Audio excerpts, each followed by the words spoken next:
I just found everything just so beautiful, so colorful, warm, so vibrant. Vibrant? No, vibrant.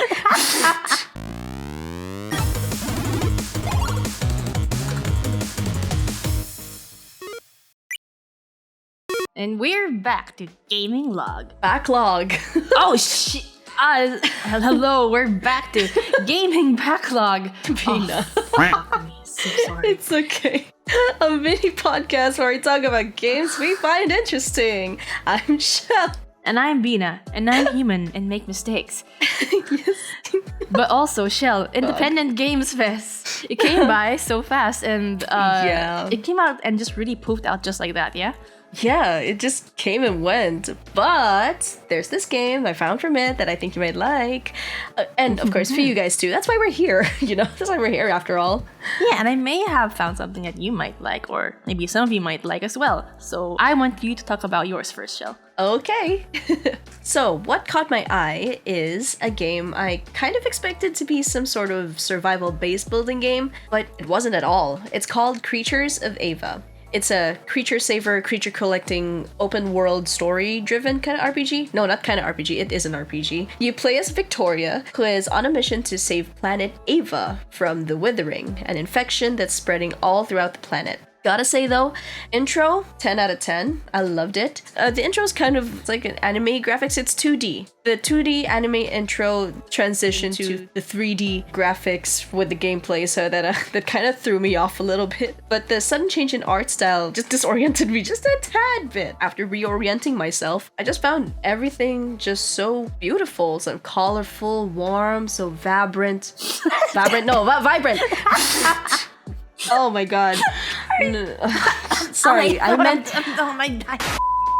As I was saying, the graphics are perfect for giving that experiencing an amazing new world kind of feel. And that's kind of probably why I expected it to be a survival-based game, because my first impression on the art style and the colors reminded me a lot of Pal World. But honestly, I was pleasantly surprised at how different it is. The pacing is pretty good. From the tutorial to the story, it doesn't really hold your hand too much. It teaches you the controls and the possible obstacles you'll face, then lets you go afterwards. So, it's pretty much free reign. It's up to you how you play it exactly how you wanted, so it doesn't punish you for not continuing the story immediately, so it gives you a chance to wander around the map. I mean, it is an open world after all, and to collect more ingredients and items, and even discover more creatures using your tablet, which is kind of like a Pokedex. So definitely not a Pokedex. Just kind of, but totally not. Aside from those things, which all seem really cool and sandboxy, you mentioned that the story was like story driven. What did you think about the story overall? Dude, it's super interesting. It's so interesting. It got me so hooked. I was so engrossed with it, the main story, that when the demo abruptly ended, it reminded me, oh yeah, right, it's still a demo, damn it. I was there. God goodness me, I wanted to continue it. But yeah, upon arriving on Ava, you meet the chief named Hanlo. You discover that the last humans who came to Ava didn't exactly treat the Nom as respectfully as they could have. So that's why there's some NPCs, other Nom NPCs that you meet that are fascinated with you, and those who dislike the humans entirely, just wants you gone. Just do what you have to do, then out, go. The situation doesn't feel very black and white, which I can really appreciate the effort of attempting nuance, because there has been some wrong done, but I also like how there's a lot you still need to uncover to kind of get to a verdict of sorts. Yeah, and the universe knows that people today need to learn about nuance. Oh boy. There's this part in the gameplay where there's these rescue bots, and you learn how to herald or tame the creatures using a flute. So you kind of lure these creatures to the rescue bots and then teleport them to God knows where. I'm like, I don't know where, but whenever I'm doing that, I get worried because I'm just like, okay, I took them away from their home. What exactly are the humans gonna do to them? Are they in cages? Are we doing the right thing? Am I just paranoid? Oh my god, I just have this mistrust with humans right now, and I'm like, Well, thankfully the game I played was definitely not paranoia inducing like okay, yours, thank God. I think. Okay. Yeah, thank God. Because the game I played was Mythwrecked, an indie exploration game. Oh. Yeah, in the demo, you actually play as a woman named Alex. She is someone who got washed ashore by a shipwreck onto a strange island called Ambrosia Island. And she just wants to go home. And exploring the ruins of this island, she meets a talking statue named Oracle, or Aura for short because we're close, who tells you to talk to a man named Hermes, a man who can't recall who he is. Ooh. Okay. And you have to look for items around the island called mementos to help jog his memories. Sounds like the gods need us, huh? Oh shoot. Holy crap. The game will have Alex meet gods from Greek mythology, as with the trailer and with its official Steam page. But whether they are truly the gods or just very powerful people, it was kind of left slightly ambiguous in the demo. But I guess we just had to help them out and find out, because they seem like our best bet out of the island. Oh damn. Okay. Yeah. And the premise is promising. I do love a modern spin in mythology, and the character designs are pretty unique with this kind of modern approach to the Greek gods they represent. I have to say, it takes a lot of getting used to seeing Hermes in a Speedo. Okay. I would expect Poseidon or maybe even Dionysus to wear a Speedo, but Hermes? What? Well, he is the messenger god and is supposed to be really fast, and Speedos are supposed to be less traction, whatever, and Speedo is of the essence. Oh, Beena. Anyway, I do like though how different the approach to designs are. The island is pretty, but it is a demo. I feel like there's just a lot more scenery to behold in the full game, and the main city was just kind of locked behind it, so you just have to kind of wait for that. Dang. Yeah, and the gameplay, at first it was a bit slow, but and I realized from the music to the overall vibe, it just seems like a game that you should just really take your time in. And one of my favorite parts of playing through the demo was you can find like cassette tapes just littered all across the island. And there are like little like picnic areas where you have like a little radio in, and you can just plug it in and listen to music by the water, and it's just I need a vacation. Yeah, that is a vibe. Oh, damn. Complete vibe. So okay, I get it. I get what the game's doing, and I feel like it's like a slow burn kind of mystery, and I'm anticipating it, honestly. Like, what's in it? What's gonna happen? But it is very simple, thank God. The game is very hands-on and telling you what button does what. Not gonna lie though, stuck on an island with a bunch of really interesting people.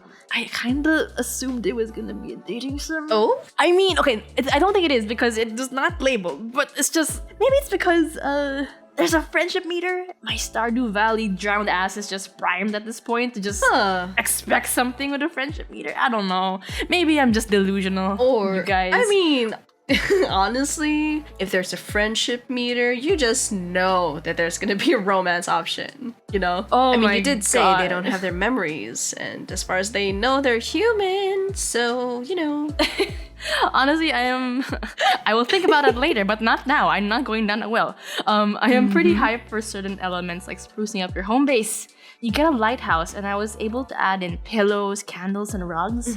And that's just a demo. Imagine if you had the full game in your hands for your homestead of sorts. Interesting. That kind of sounds like a game for me. Sprucing up a home base? It does, yeah. Although I'm not sure how far customization goes, as once you get the items, they sort of just place themselves by themselves. Oh. Like self-placement, but the base does look cozy, so maybe it's like one less hassle for you. Oh, so it's kind of like Hades, like the house contractor? Oh, you're right. Yeah, like when you purchase a job for the house contractor, and then it just like magically appears on where it goes. I guess it's kind of like that, yeah? I will say though, I feel like it would feel more immersing the moment you enter the main city of the island. But again, the demo does end before you can go inside. Damn. And I just wish you could see a little more about the story, or because your only basis of who these people are is Hermes, and that's just one person. And while I enjoy talking to Hermes, he's a very sweet guy, but it would have been really cool to have another god to experience socialization with, so you can have kind of like a better scope of who you're dealing with, Who are the people you're trying to help, who might be able to help you. And who are the gods you're trying to up your friendship meter with? Oh gosh, okay, maybe I shouldn't have told you that. I had to. It was there.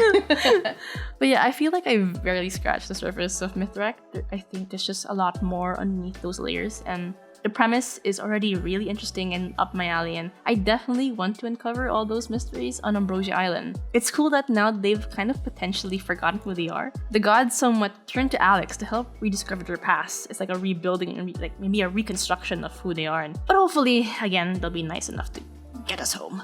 I kind of love how we're both hooked to the stories, you know? Because I feel the same way with the Creatures of Ava. Like, there's definitely more going on, and I just want to escape the paranoia of, like, are we doing the right thing? Are we the bad guys? Is this right? Oh my gosh.